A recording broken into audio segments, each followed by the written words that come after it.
Oke, halo semuanya. Kali ini kita akan bedah sebuah cerita inovasi yang kelihatannya sederhana, tapi dampaknya luar biasa. Ini datang dari Herlang, Indonesia. Sebuah kisah tentang gimana mendengarkan denyut nadi masyarakat bisa mengubah segalanya. Coba deh, kita bayangin sejenak. Gimana rasanya kalau layanan publik itu benar-benar dirancang buat ngikutin ritme hidup kita? Nah, pertanyaan inilah yang jadi inti dari pembahasan kita dan jadi pemicu perubahan besar di sebuah kecamatan kecil. Oke, biar kita semua kebayang, kita mulai perjalanan kita ke Kecamatan Herlang di Indonesia. Ini adalah sebuah wilayah di mana kehidupan itu ya bergeraknya mengikuti ritme matahari dan tanah. Nah, ini konteks yang paling penting.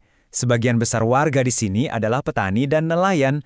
Jadi jam kerja mereka ya dimulai saat matahari terbit dan baru selesai pas matahari terbenam. Pekerjaan mereka nggak bisa tuh dipencet tombol pause cuma buat ngurus KTP. Dan disinilah letak masalah utamanya. Jam kerja petani dan jam layanan pemerintah itu sama sekali nggak nyambung. Jadi ada benturan antara realitas hidup warga dengan jam kerja birokrasi yang kaku. Kondisi inilah yang kemudian melahirkan sebuah konsep kunci, kemiskinan waktu. Jadi gini, buat seorang petani di Herlang, pergi ke kantor kecamatan di jam kerja, itu artinya mereka harus rela kehilangan pendapatan 1 hari penuh. Berat kan? Istilah gurun layanan ini pas banget ya.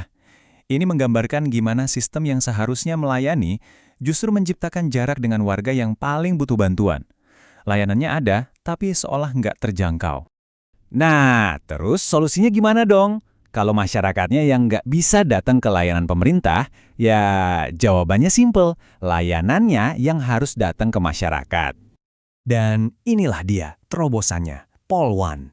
Ini bukan polisi wanita ya, tapi singkatan dari Pelayanan Operasional Malam Hari, sebuah ide brilian untuk membalik jam kerja birokrasi. Nah, yang paling menarik di sini adalah dasar dari inisiatif ini. Bukan cuma soal aturan atau efisiensi, tapi sebuah prinsip yang dalam banget. Empati administratif.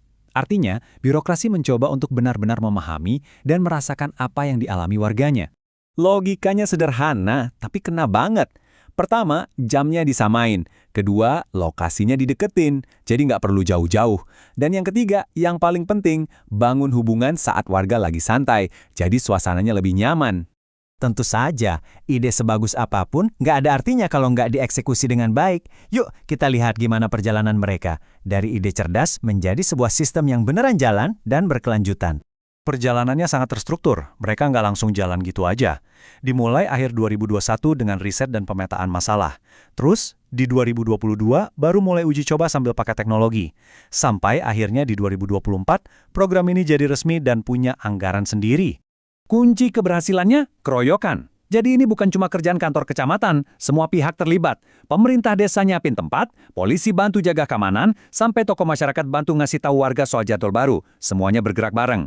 Tentu aja, namanya inovasi pasti ada tantangannya. Di awal-awal, para staf sempat kelelahan. Wajar sih ya, tapi mereka cepat tanggap. Lalu dibuatlah sistem rotasi shift yang adil.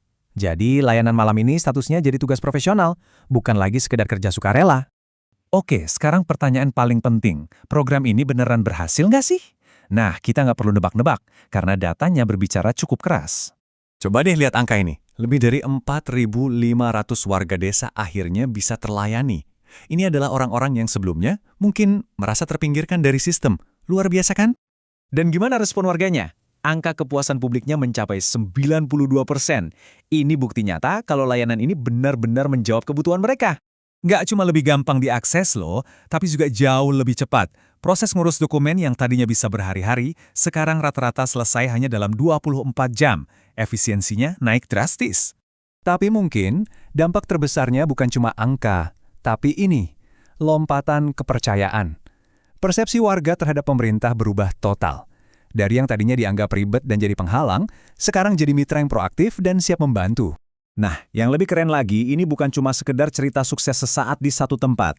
Polwan ini sengaja dirancang sebagai sebuah model yang bisa ditiru atau jadi cetak biru buat daerah-daerah lain. Dan kalau kita lihat soal pendanaan, ini juga menarik banget.